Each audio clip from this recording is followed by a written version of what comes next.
Hello and welcome to another Let's Play of BattleMonsters by Kyte game. This time we have the Cepasaurus Sproutling, that's a word. As you can see here, let me just try to get it into focus. And it won the last time against the Jet Snapper spawn.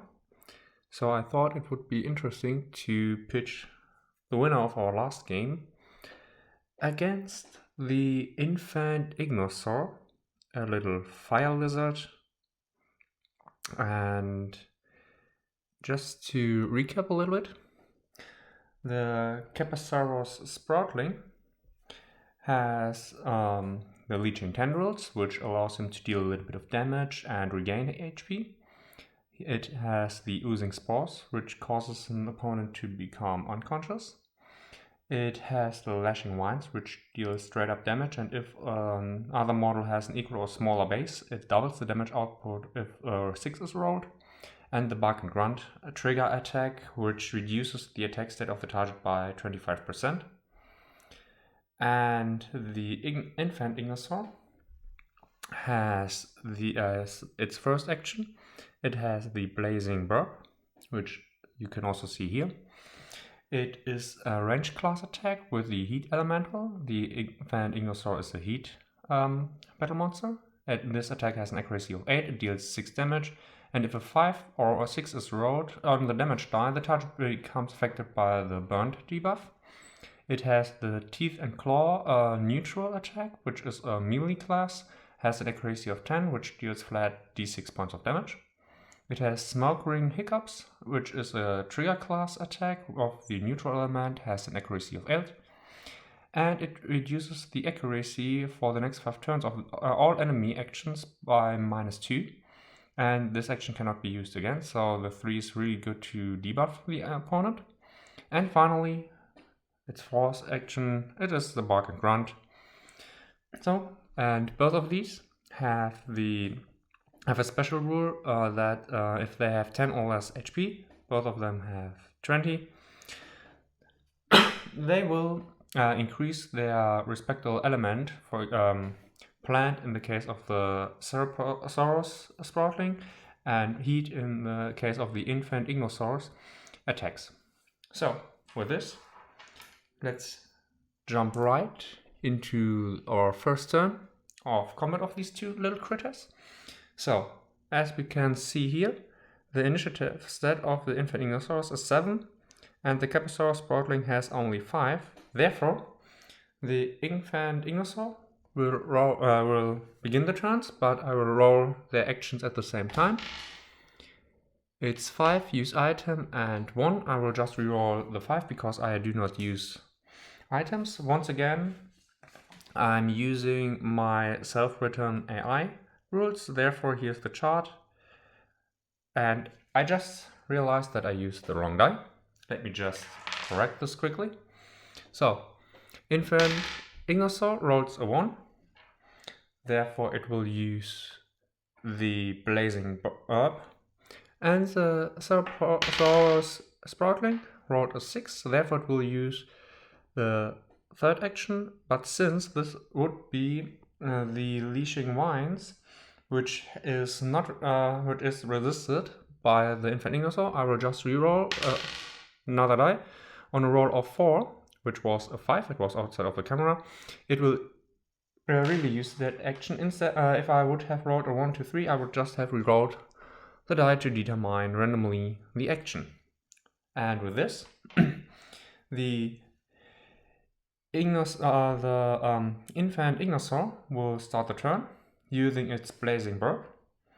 Therefore, this is a range class attack with an accuracy of 8 and the heat element.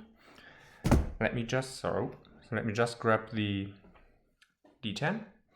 So let me see if it will actually hit the Sproutling. With a 3, it is below the accuracy of 8, therefore it hits, and it also rolled an 8. So since this was a range attack, it will add its range attack bonus, its range attack value, so therefore 12. And it will be reduced by 7, range defense of the Cepasaurus Sproutling. Therefore, 12 minus 7 will be 5. This is doubled. Therefore, the Cepasaurus Sproutling will receive 10 points of damage. And since a 6 was rolled, it is also burned. And looking at the debuffs, Burnt BattleMonster has their attack stat reduced to half its starting value, rounded up, while affected by this debuff. In addition, affected BattleMonsters take 1d6 damage at the end of every game turn after affliction. If a 6 is rolled on the damage die, the BattleMonster is cured of its burn. Remove the burn debuff counter from the affected BattleMonster. So, the Cepasaurus Sproutling, sorry, I really struggling today, is burned. It will receive another 6 points of damage at the end of the game turn, but since now it has been reduced to 10 or less hit points, its special rule Botanic Rage activates, and its Lashing Vines will actually do more damage. So with this, also 1d10 to hit, accuracy 8 or less. With the 2 it is able to hit, and the damage is 4.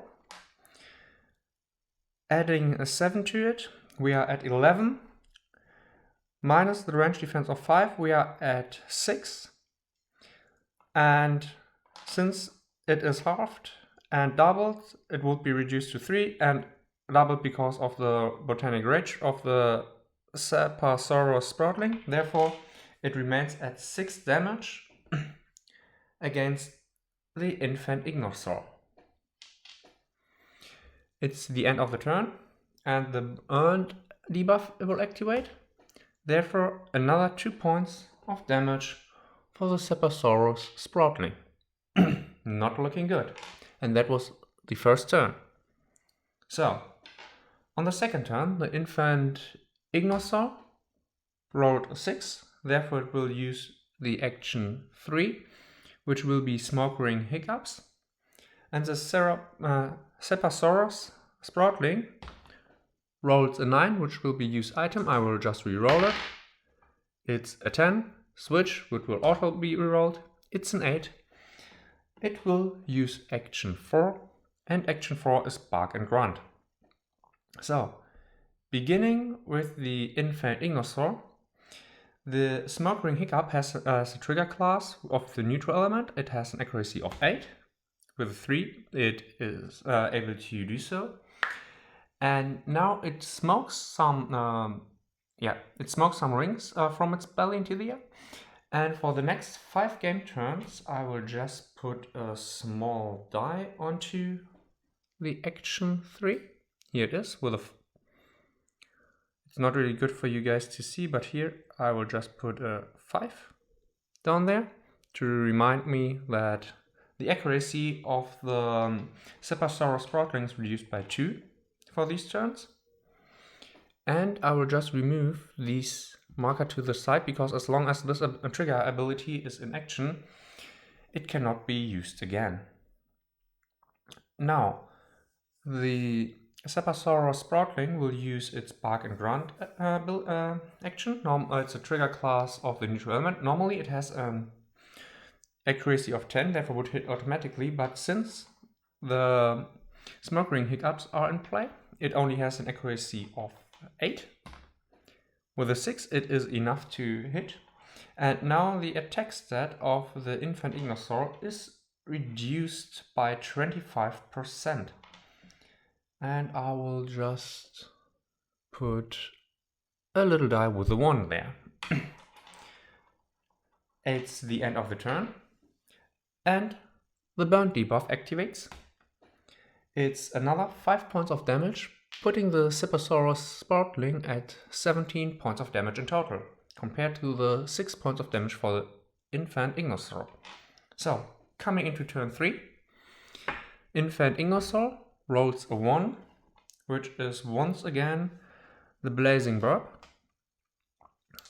The Smoke Ring Hiccup will be reduced to 4. And the Cepasaurus Sproutling rolls off the table, but it's a 7, so it will use once again its 4th action, which is Bark and Grunt.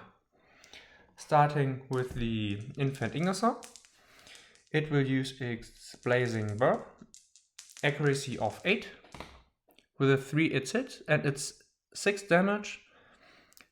Adding its range attack of 6, we are at 12. Minus 7, down, we are once again down to 5.